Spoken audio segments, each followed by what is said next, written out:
Like this. He keeps talking about how he's been touching Look, the belt. he's like a little some sort of kid. Pervert. That's why he's a Pick up the belt California like kid. a man. What? Pick up the belt like a man. Don't be touching the belt, you little weirdo. Oh, I held it in front of you like a man while you couldn't reach it. You're going to be reaching for it with your T-Rex arms. He's got 1.5 inches on me, Mr. Stilts over here. Very impressive. I'll bring a soapbox for you to talk on when we weigh in, all right? That way you can look at me in the eyes like a man. I'm the perfect height. Don't worry about that. You and your close eyes. The history of mixed martial arts is littered with long-standing feuds, but few have been able to turn themselves into public enemy number one against an entire team of elite UFC fighters. The feud between Dominick Cruz and Uriah Faber started out as a one-on-one battle, but over 13 years it's transformed into an all-out war for bantamweight supremacy, with Cruz on one side and Team Alpha Male on the other. For SB Nation MMA, I'm Shaquille Majuri, and let's take a look through one of our favorite beef wars, Dominick Cruz versus Team Alpha Male.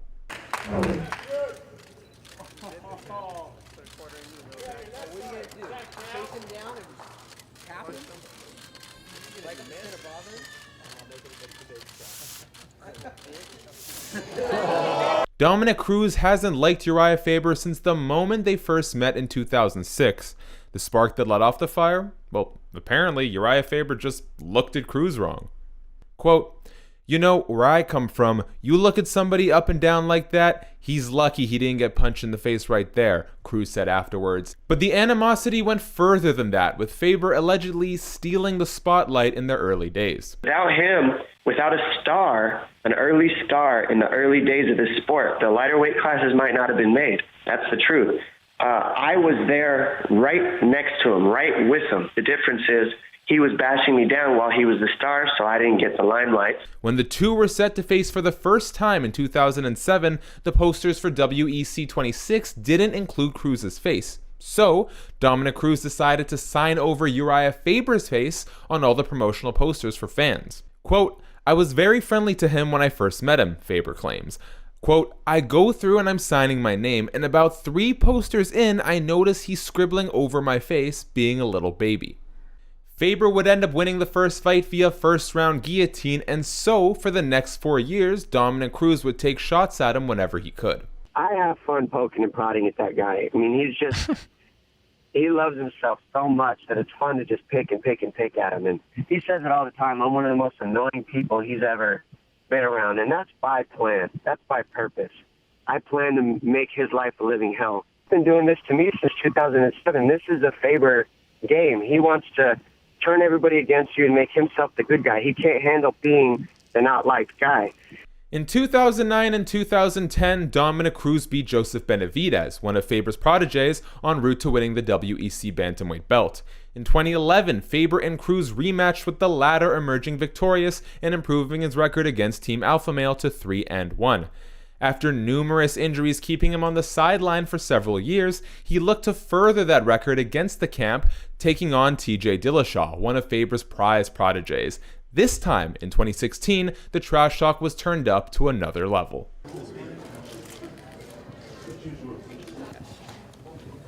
Lamisil won't fix that. Hope they skin check TJ Dillashaw because he had a little something on his lip and I let him know about it. Okay. And he heard you? Oh, he heard me. He didn't say a word. Right. That thing was staring at me like just a thing on his lip.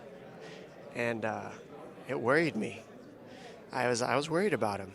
But I said when we were walking away that Lamisil wasn't going to fix it. Lamisil is an antifungal cream, but it wasn't a fungus. That was something different. And I don't know. It was staring at me. So I said something about it, and he didn't say anything because he knew it was staring at me. I mean, I could play that game of who wants to talk louder and talk more, you know, and talk about drama that doesn't have to do anything with fighting. You know, he's bringing up topics that have to do with who my friends are, my coach, what I'm wearing, you know. And it's like, I'm not into any of that stuff. I'm not into the TMZ, the reality lifestyle kind of reality TV star, you know. I'm here to fight. I'm here to be a martial artist. Because I show respect doesn't mean that I'm not smart enough to talk trash with you. It's just I don't want to. I'm definitely under his skin, but he's not smart enough to realize it's a battle. That's why he doesn't talk. He hasn't understood that part of the game yet. And I didn't start all this. I mean, he was the first one to say, I'm knocking Dominick out in 2 rounds. I see holes in his game. Ludwig saying, you know, TJ's a better version. You think that sat well with me? You think I enjoyed hearing that? You think that was kind? You think that was a martial artist thing to say? That's what they're saying about me. They're saying that I'm not a martial artist, I'm an entertainer. Well, they had a whole lot to say before I started saying something back. And now that I started saying something back, they've turned the tables and tried to make me out to be like I'm some kind of bad guy. Well, the truth is, they started this battle and I'm finishing it. Cruz took the UFC bantamweight title off Dillashaw in a close split decision. That set the stage for a rubber match between Cruz and the Team Alpha Male Godfather at UFC 199. Now, the blood really boiled over. Honest here, I'm not trying to downgrade anything. It's just 6 title shots in a row, and he gets these title shots because of the talking and the running that he's doing now. He's a strategic salesman. But that's the fight game, right? That's why I asked that question. Because that's the point I'm trying to make. He's a strategic salesman, and yes, that's why he's in the money fight. That doesn't mean that he's as great as he says he is. Sure. It just means he's a strategic salesman, and for that, you'll give him credit. I say he looks skinny fat because he looks skinny fat. I said I saw love handles, so I saw love handles. His little saggy boobs were out there. Maybe that's a Cruz, you hit 30 and your boobs drop, whatever. I mean, that's not my business. The fight saw Team Alpha Male in a state of turbulence when Coach Dwayne Ludwig left and took TJ Dillashaw with him in an acrimonious split. Cruz used the situation to needle Faber even more. He has no professionalism, no loyalty. He's trying to before he said anything about me, he attacked Dillashaw on the Hurt Show and tried to deny it and say he didn't. But it's like he's trying to destroy Dillashaw's career. And this is somebody who's supposed to be his family, his best friend. They were brothers at one point. He's talking about being loyal to Dillashaw, and then he goes and the cameras turn off and points his finger at Dillashaw and says this guy was doing this. Well, he was training underneath Faber the entire time. Yeah, now, where were you for 4 years? 42 fights. I've been whooping Where dudes. were you? Where were you? I was out there working Yeah, as an analyst. I retired. You were working. Yeah, I retired, and I came back and won the belt against the guy that you were too scared to face because you know you can't beat him. And you still don't want to talk about him. Anytime it's brought up, you run and divert the energy to some other question. You refuse to answer I don't care or ask what about the hell it. you think Somebody about else that. ask him because he won't talk to me about it. Why wouldn't you fight him? Because I brought him up from the very inception of the sport until him winning the championship, and he was on my team, and I trained with him every single day. Then he left the team, no longer on my team. You see the difference? He's not on your team, so why wouldn't you fight for the belt? That's what matters. That's where the money's at. Did you just hear what I said? I'm a loyal guy. Why didn't you You're get sitting the at belt? home injured just thinking about me. You're like a stage 5 clinger. Thank God you're not a girl. You'd be the worst, How am I the stage 5 clinger? You're the one waiting for me to come back so you can get a shot. Waiting, making cash, cashing checks. Did it. You're the best You in the admitted world it. right now. Saturday, you're no longer the best. You're going to be the best at second both. best, and then you're probably going to get knocked out by Cody No Love or one of my other guys. Go analyze the story and come back to the conference. You're a dumbass. Next Man, he's question. using cuss words. Somebody else have a question? This has been going on for almost a decade between you two. What, and we'll begin with Dominick, makes this rivalry so intense in your opinion? I think it comes down to basically just the opposite ways of thinking. I attack the things and admit the things that I need to fix, and he makes excuses for the things that he's not good at and needs to fix.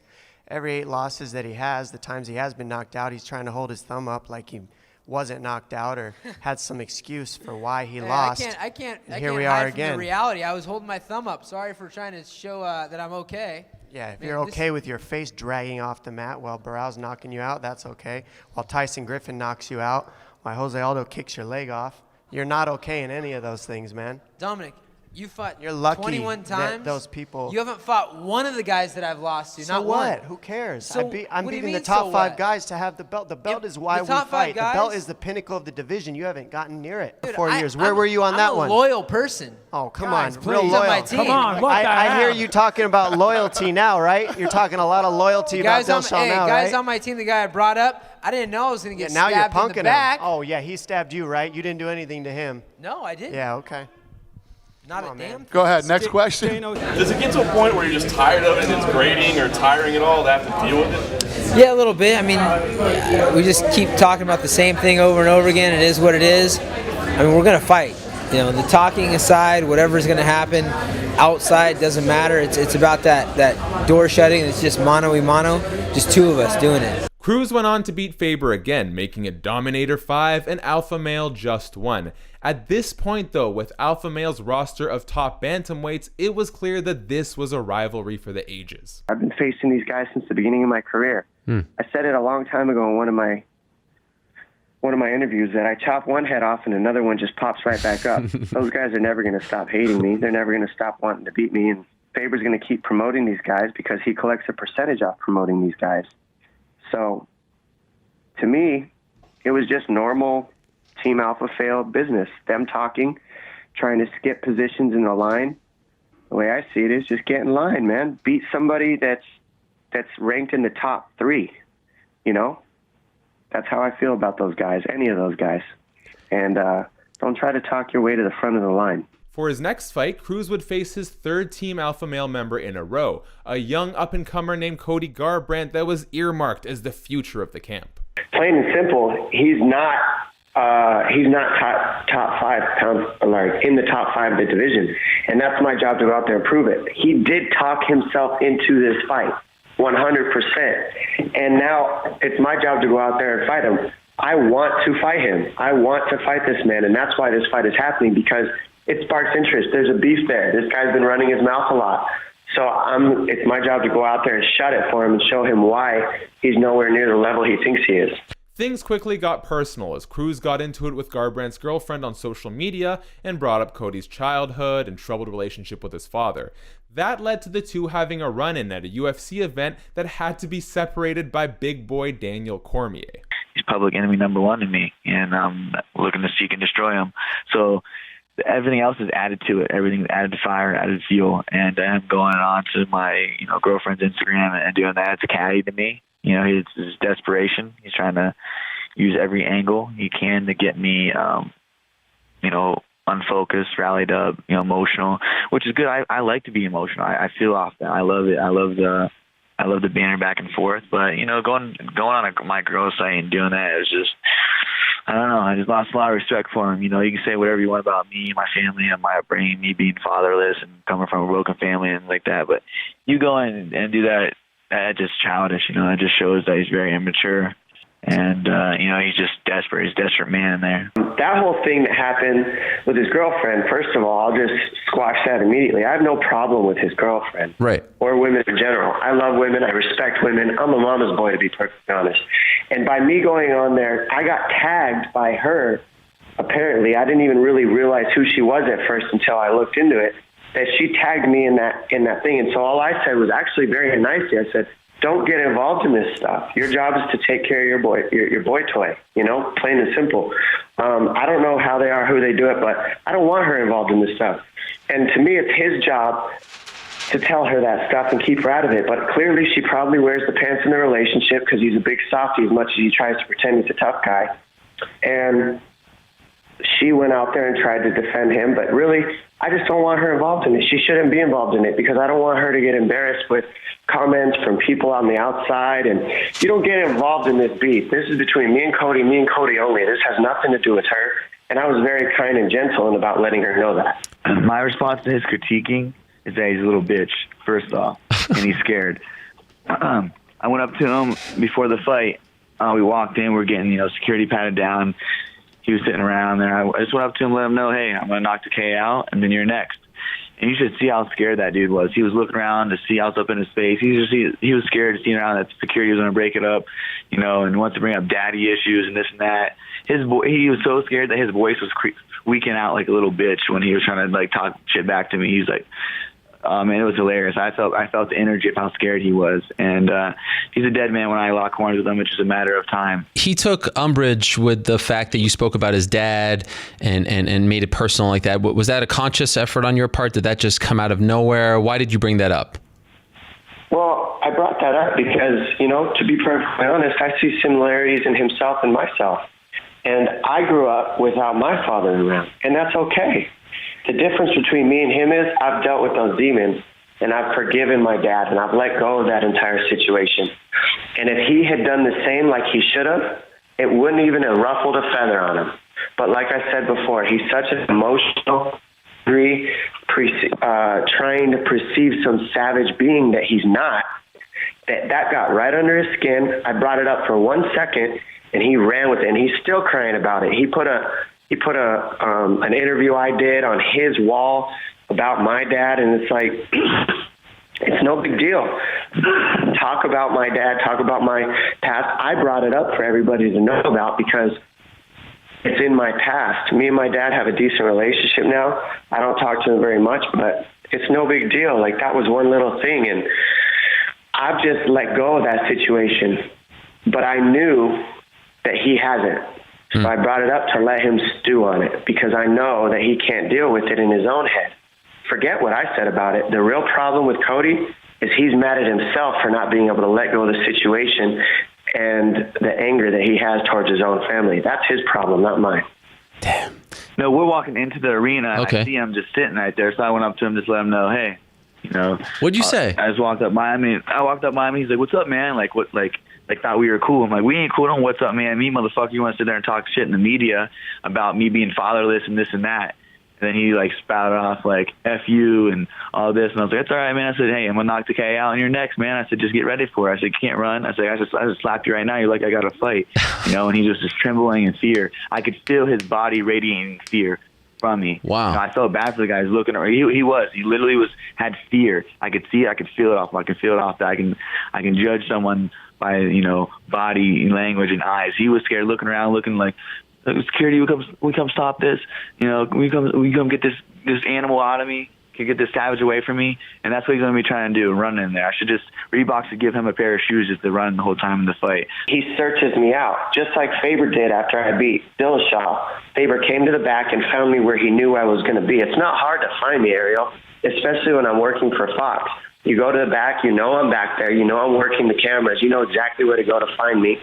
I don't doubt that they're going to be waiting for me in Sacramento when I'm out there too, covering that Fox fight, because they know where I'm going to be. They know I'm in Sacramento. I mean, it's common sense to know where I'm at because I'm working. While these guys are talking, trying to get a chunk of my limelight while I work to make money for myself and money for my family, they find me and they're trying to get a piece of that. They're trying to break off a piece of that every single second they can. All these guys, as they should. I commend them for that. And that's how he talked his way into this fight. He went and found me when I was doing my job, and he put himself in a situation where he could try to look as tough as possible, and he made sure and put his nice coat on that he wears every time he wants to act tough. And he did that. He went out there, he acted tough, he did his job, and now all he's got to do is act that way for every 30-second clip he can, and then he gets himself a shot. Same thing Faber did throughout the entire career that he's had to get title shots. He did it with McGregor. He did it with me. I mean, this is their game. This is the alpha fail game where they're going to walk their way, talk their way into everything they can so that the publicity gets behind it. And if media gets behind it, it becomes real. If media doesn't get behind it, nobody cares. So they just know to make it real with media. And that's Faber's, tutoring, helping the punch-drunk Cody No Love. Did he get physical? Did you get fit? Like, were any, him get physical? He's never gotten physical. When does he ever get physical? That guy is bitch made. Wow. Well, anything you say, he flies off the handle. I mean, anything. You could literally say, your hairline's a little crooked, and this guy is going to go crazy and say, don't ever talk about my hairline. I'm going to bash your face in. Like, man, relax, guy. Like, he's just, everything you say, he's like a ticking time bomb. And that's because he wants to be that. He wants to portray this image that really he has no love. He's tough, he's a savage, he's this, he's that. But those are the most insecure people in the world, are the ones that have to call themselves something that they're not. Just be quiet, sit on the outside, prove it with what you do. And, that's what I do. That's my angle at it. And he's about to find out real quick what I'm about. He's the one that brought up, daddy issues about me. He's the one, if you go back on an interview, he's the one that said that, my mom just kept it real, Christmas was weak because my dad wasn't around. That's his insecurities, and he's trying to put them on me, which, it's fine. Like, I'm a better man than him. I'm not going to go and stoop that low to his level. That's childish, talking about his upbringing and, not having a father in his life, or him getting knocked out in practice. Okay, for him to go out there and say I had daddy issues is definitely crossing the line, because I know a lot of people do deal with that, use that and who has daddy issues. You know, like why are you gonna? You can talk shit about all you want about me, my tattoos, my hair, my fighting style, but you're gonna bring it into like family. My family doesn't need to be brought into this. And you're talking about a lot of people in America, like, because they have daddy issues and they come from broken families. Like, so yeah, I believe that he definitely crossed the line. And for everyone that's out there that's, you know, fatherless and comes from broken family, this one's for them. This is for the, you know, this is for the underdogs. Do you think you're in his head? You know, I don't think he's smart enough to know if that would even be possible. I honestly believe that. I think he's literally about as smart as a rock. He's had multiple concussions. If you look at any of the spelling that he does on any of his stuff, I mean, he wrote plain as like a plan, you know, like he just doesn't have the intelligence to understand if somebody was in his head. All he knows is he's either angry at you or he's cool with you, and that's it. And that's all right. He wants to be angry with me. That's fine. I applaud that. I look forward to it.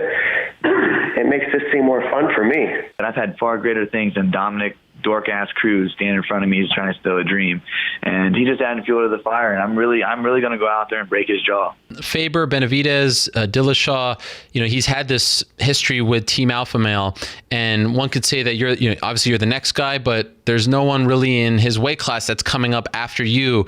Do you feel the pressure to finally be the guy to unseat him, to be the guy from the team to finally dethrone Dominick Cruz?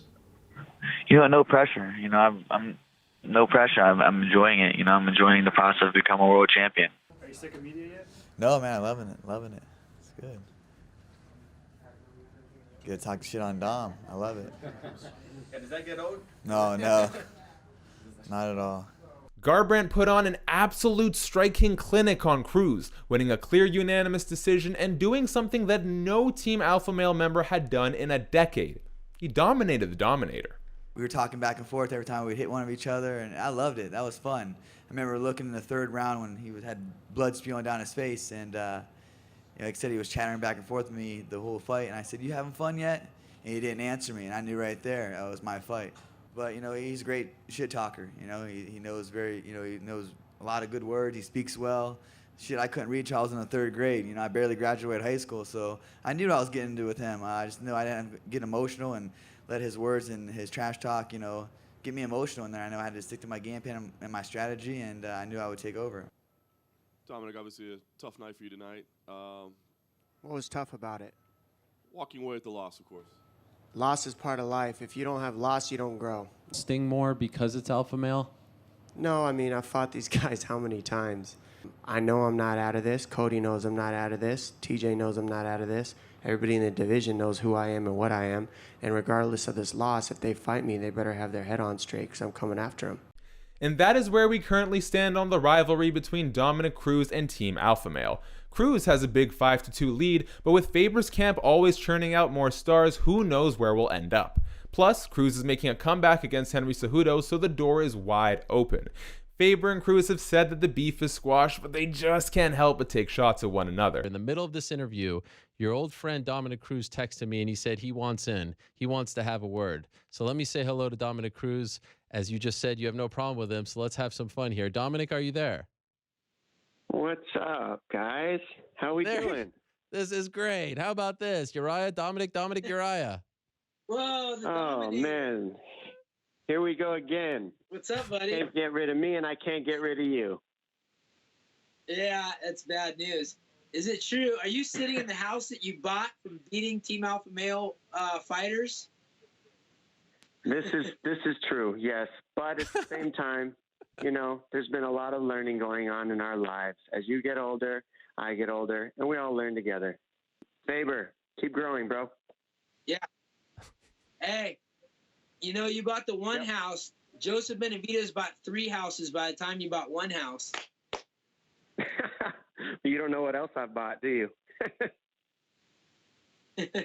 I don't care. All right, buddy.